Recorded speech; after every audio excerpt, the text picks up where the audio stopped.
Florentino Pérez está disposto a colocar mais de 200 milhões de euros na mesa por um único jogador, e mesmo assim recebeu um não. O Real Madrid acabou de viver a pior crise dos últimos 20 anos, tão grande que obrigou o clube a convocar uma eleição que não acontecia há 2 décadas. Depois disso, veio uma reconstrução em série, treinador trocado, elenco remotado, só que faltou uma peça, e essa peça está sendo negada. Se esse não se mantiver, todo esse projeto bilionário de reconstrução pode ficar pela metade, mesmo depois de tudo que já foi resolvido. Como o Real Madrid chegou a esse nível de crise interna, quais jogadores entraram para corrigir cada um dos problemas identificados, quem é esse nome que o Florentino Pérez não consegue tirar da cabeça?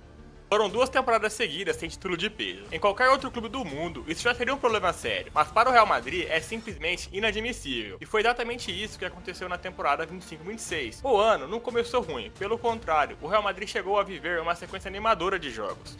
Mas o que ia bem, desmoronou rápido demais. E o resultado foi uma temporada de turbulência interna, troca de treinador no meio do caminho e a eliminação nas quartas de final da Champions diante do Bayern de Munique. Essa bagunça toda foi tão grande que abriu a porta para algo que o Real Madrid não vivia há 20 anos. Uma eleição presidencial de verdade. Foi esse fracasso que fez o Real Madrid sair, contratando em série e ainda colocar 200 milhões de euros na mesa atrás de um novo galáctico. Mas para entender essa loucura toda de mercado, primeiro você precisa entender o tamanho da crise que motivou tudo isso. A temporada 24-25 já tinha sido de frustração. O Real Madrid encerrou o ano vencendo apenas a Supercopa da UEFA e o Mundial de Clubes, contra o Pachuca, nada que se compare ao tamanho do Real Madrid. Mas foi em 25-26, já sob o comando do Xabi Alonso, que tudo desandou de verdade. O ponto mais delicado foi a dúvida e o conflito entre Vini Júnior e Xabi Alonso. O Vini Júnior passou a ser substituído com frequência, mesmo quando estava em boa fase. No El Clássico, em que o Real Madrid venceu o Barcelona por 2-1, o Vini fazia um grande jogo, oferecendo perigo constante à defesa do Barcelona, e mesmo assim foi substituído. A reação de putaço do Vini Júnior ganhou repercussão mundial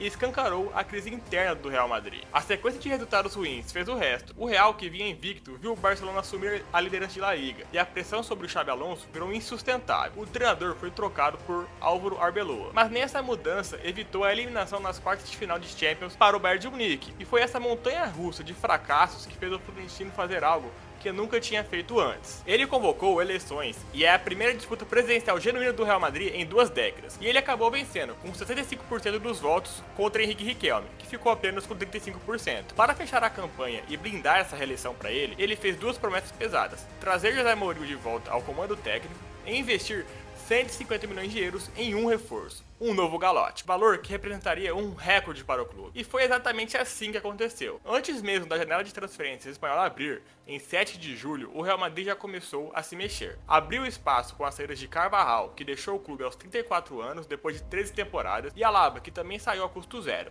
E vai ter mais alguns nomezinhos aí pra frente que vai embora também. O Mourinho realmente chegou, e assumiu o comando 14 anos depois da sua última passagem pelo clube. A chegada dele repercutiu um pouco, porque o português ainda estava no Benfica quando apareceu em vídeo de campanha do Florentino Pérez, já com a camisa do Real Madrid.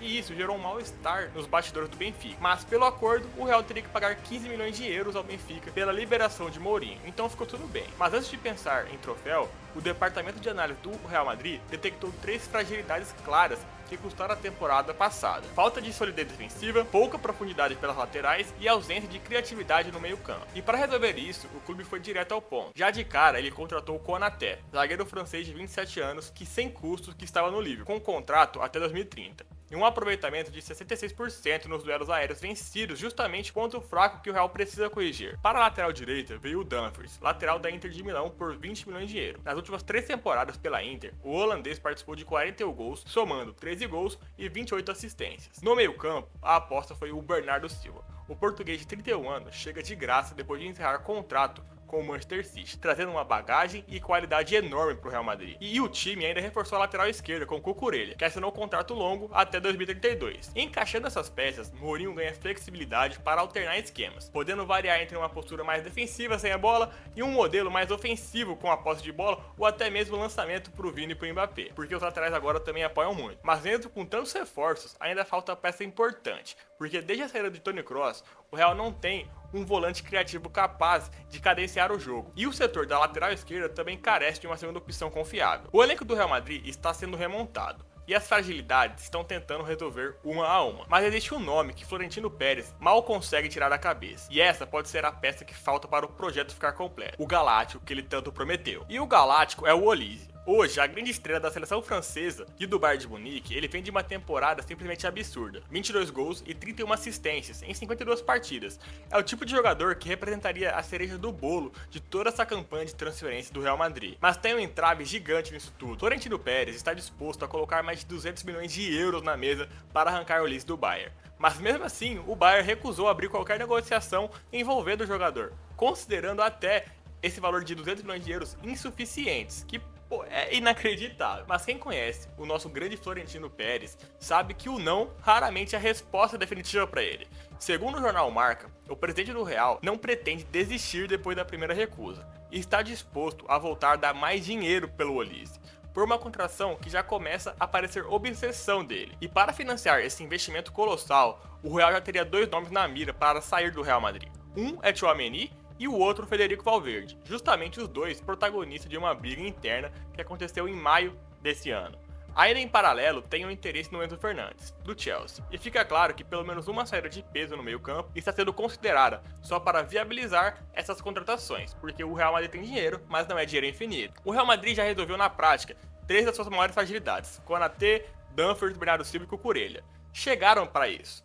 Mourinho está de volta ao Bernabéu depois de 14 anos, com a missão de devolver ao clube a rota de títulos. Mas falta a cereja do bolo, aquele nome que reacenderia de verdade o entusiasmo da torcida merengue.